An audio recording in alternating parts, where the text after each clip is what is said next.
kasih kepada Yang Berhormat Batu, Tuan Tan Sri Yang di-Pertua. Saya mohon supaya pertanyaan ini dijawab bersekali dengan pertanyaan bertarikh 17 Oktober oleh YB Seputih dan juga YB Jelutong. Kemudian 21 November soalan daripada YB Jelutong juga, dan pada 3 Disember ada soalan daripada YB Bukit Bintang kerana menyentuh isu yang hampir sama. Silakan. Terima kasih Tan Sri Yang di-Pertua. Terlebih dahulu saya ingin menarik perhatian Dewan Yang Mulia ini kepada kekeliruan yang mengenai istilah yang digunakan tempoh hari menggambarkan kejadian sinkhole di Jalan Masjid India, dan istilah tanah jelus atau tanah mendap yang sering digunakan adalah kurang tepat. Jadi menurut Dewan Bahasa dan Pustaka, istilah yang sepatutnya adalah lubang benam. Jadi saya sendiri, Tan Sri Yang mohon maaf kerana turut terhilaf dalam penggunaan istilah tersebut. Jadi untuk maklumat ahli yang berhormat, menyentuh tentang status keselamatan terkini dan langkah-langkah pencegahan bagi mengelakkan kejadian sama berulang, saya ingin menyatakan bahawa berdasarkan kajian yang dijalankan oleh Task Force khas atau pasukan petugas khas yang dipengerusikan oleh Datuk Bandar Kuala Lumpur sendiri, mendapati bahawa Jalan Masjid India kini disahkan selamat untuk semua bentuk aktiviti.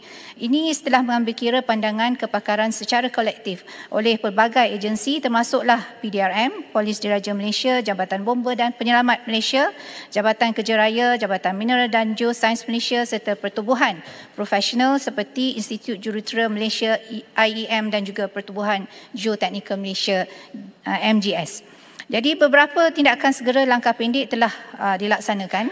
Yang pertamanya, audit integrity asset utility yang telah dilaksanakan oleh syarikat-syarikat utility di kawasan Central Business District atau CBD, termasuklah Jalan Masjid India, dan pemetaan serta ujian integriti di bawah tanah dijalankan bagi mengesan sebarang kelemahan pada aset-aset lama.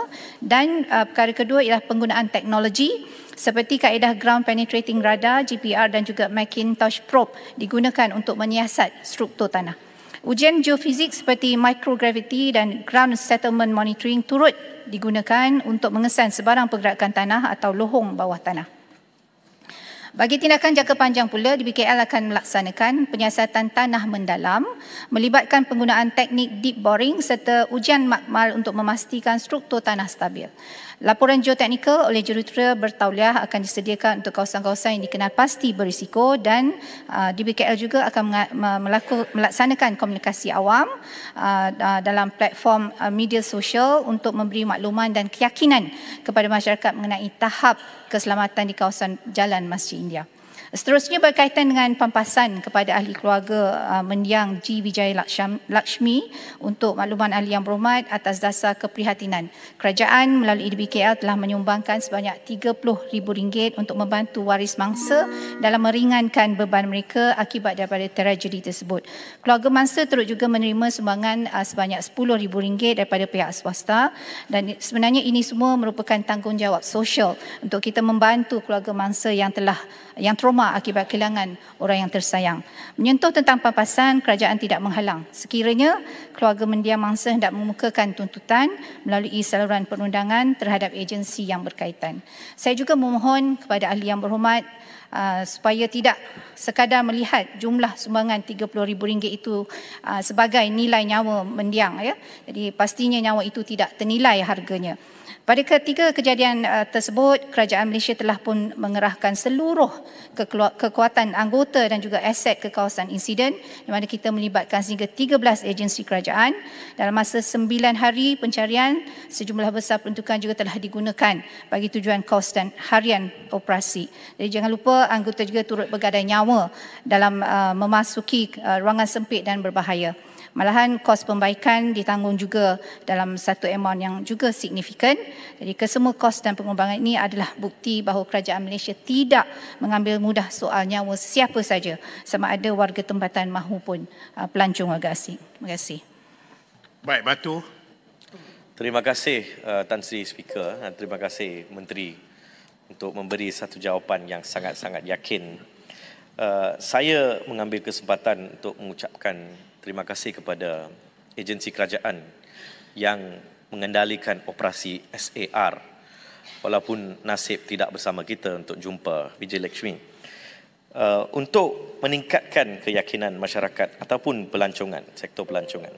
Adakah kerajaan bersedia untuk mendedahkan hasil penuh penyiasatan insiden ini kepada umum Dan saya ingin juga bertanya berkaitan dengan artikel yang keluar selepas insiden Masjid India itu oleh pakar geologi yang memberi amaran terhadap 6 lokasi di sekitar ibu kota yang berisiko tinggi di Kepong, Ceras, Pudu, Kampung Baru, Ampang dan Pandan Jaya.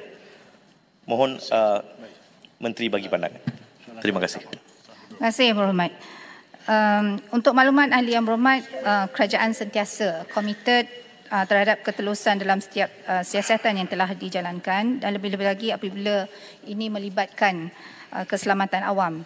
Hasil penuh penyiasatan insiden lubang benam di Jalan Masjid India dan kawasan sekitarnya telah dalam peringkat akhir penelitian oleh pelbagai agensi dengan koordinasi antara Insiden Commander, OCPD Dan Wangi dan juga JWP serta DBKL. Manakala bagi laporan penilaian geoteknikal, ia melibatkan penemuan hasil daripada penggunaan teknologi seperti ground penetrating radar dan juga microgravity testing untuk memastikan kestabilan tanah di kawasan berisiko termasuklah kawasan Central Business District yang Kuala Lumpur, dan kajian ini membantu dalam mengenal pasti sekiranya masih ada kawasan yang mungkin terdedah kepada masalah lubang benam di masa hadapan. Jadi Yang Berhormat, kedua-dua laporan ini akan kelak dibentangkan kepada Jemaah Menteri terlebih dahulu. Sekian, terima kasih.